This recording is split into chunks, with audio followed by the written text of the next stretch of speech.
Hello friends, thank you so much for joining me.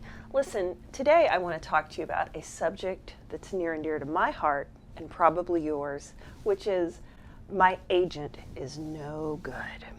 Okay, this is not true. My agent is awesome. All my representation is awesome. But this is a thing that I get asked by actors about a lot. There is this idea that if an actor isn't getting auditions or that if an actor isn't booking, it must be that they have a lousy agent, and all that needs to happen is that they get a different agent and the heavens will open up and prosperity will descend. I'm so sorry to be the bearer of bad news, but that is most likely not the case. Now, there are exceptions. It could just be like a really bad match. Sometimes you can have a great talent and you can have a great rep, and for some reason they're just not working for each other. And it may be time for you to move on. I'm not saying it's not, but I ask that you consider a few other things, because in my experience, when I advise actors with the following, they see breakthrough results out of nowhere, okay? So let me talk about some of the things you want to consider. First of all, when was the last time you actually talked to your representative? Now, I'm in contact with my representatives pretty regularly, which means I let them know if I'm booking out, which means for the uninitiated that I can't be auditioning or filming right now because, maybe I'm on vacation. I may be hiking in the Rocky Mountains and seeing marmots in the wild. I don't know. Stranger things have happened. I literally just did that. Anyway, so I might book out. I might say, hey, I just want to let you know I went to a red carpet event for a film that I did. Just thought you'd like to know. I may say, hey, I had a new headshot session and I wanted to show you some of the photos that I'm really happy with. There can be a variety of reasons, but I'm in communication with my representatives pretty darn often.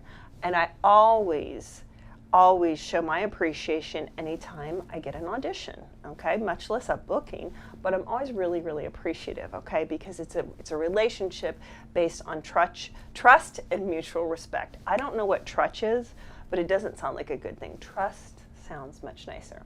So first of all, be in communication with your representative, okay? If it's been a while since you've checked in, check in and let them know what you're up to.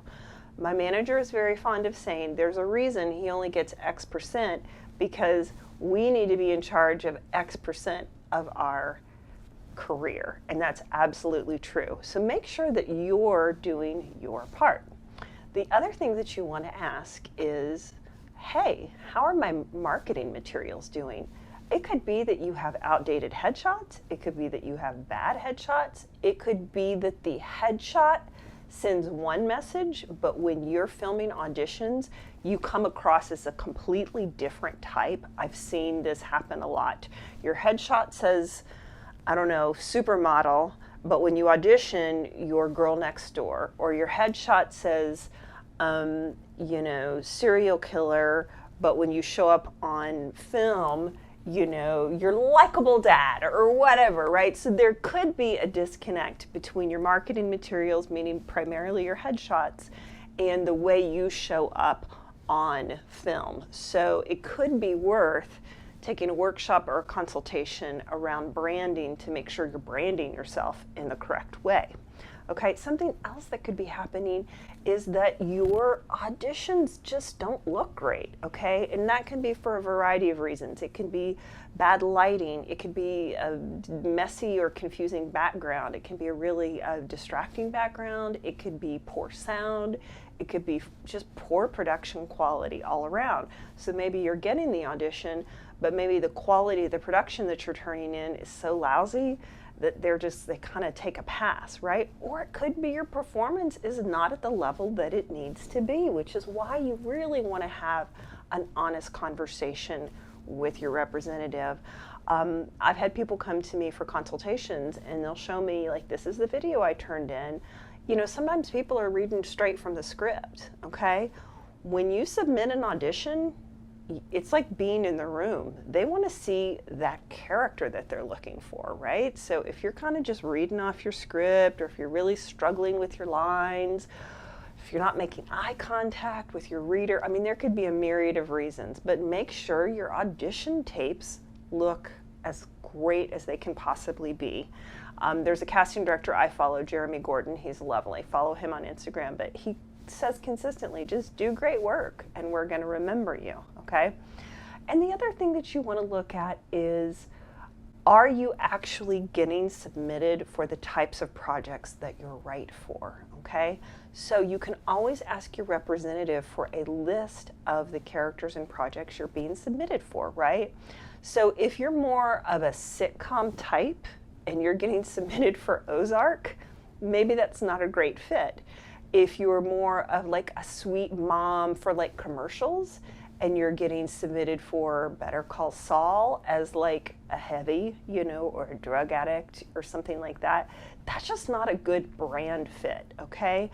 And believe me, I have been a fan of Meryl Streep my entire acting life. And so we all want to believe that we can be a chameleon and we can be whatever, you know, I can be anything, I'm an actor, right? The truth is, typically you have a look or you have an energy that sends a particular message. And when we veer too far outside of that, it can just make it really difficult for casting directors and directors to see us in that role. It's nobody's fault. It's just kind of the way we are as human beings. We see someone and we kind of make a snap judgment about the type of person that we think that they are, okay? So those are the things I want you to look at. Have a conversation with your representative. Make sure they know what you are up to. Have a conversation with your representative about your marketing materials. Make sure they're up to snuff. Have a conversation with your representative about your auditions to make sure that they are doing you the type of justice that you deserve. And lastly, have a conversation about the types of roles that you're submitting for to make sure it's a good fit. Anyway, I hope that is helpful to you. Trust me, if you take care of all these things and still nothing's happening, then maybe it's time to move on. But I would take a look at these things first. And my last little bit of advice on this is, don't make anyone wrong. Go in there with the attitude of, I'm collaborating in a partnership with my representatives, not they did something wrong or they're not doing something right, which is why things aren't popping for me, okay? Promise me that.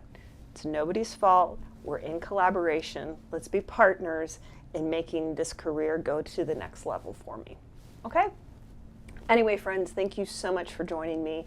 If you like this video, please, I would love it if you would share it with a friend.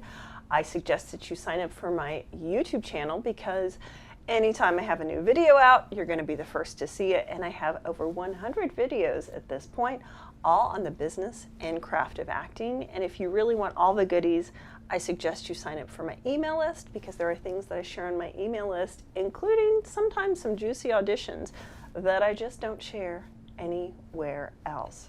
So as always, my friends, thank you so much for joining me, and break a leg out there.